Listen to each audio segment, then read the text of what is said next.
Hello to my YouTube family. Merry Christmas and a Happy New Year to all of you.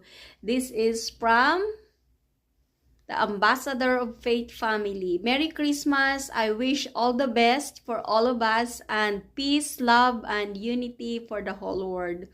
Let us pray. My dear Heavenly Father, thank you for your wonderful presence.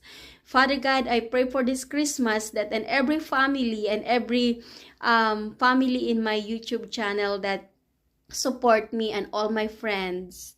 I wish Merry Christmas and a Happy New Year, good health, and to all of us. And this is from the bottom of our heart, wishing all the best to all of us. And Jesus loves us. Always remember that.